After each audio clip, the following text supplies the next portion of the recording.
3 pet dogs, 2 pet cats. Chickens. 8.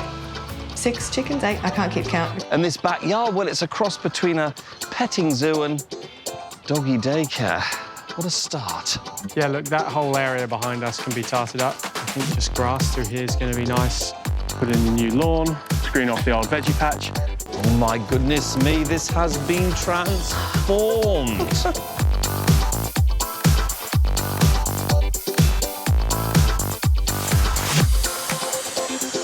My favourite part would have to be outside in the garden. It's just beautiful.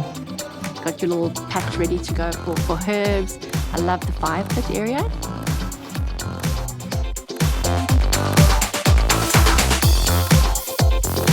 You can't beat a good bit of lawn. Yes. No.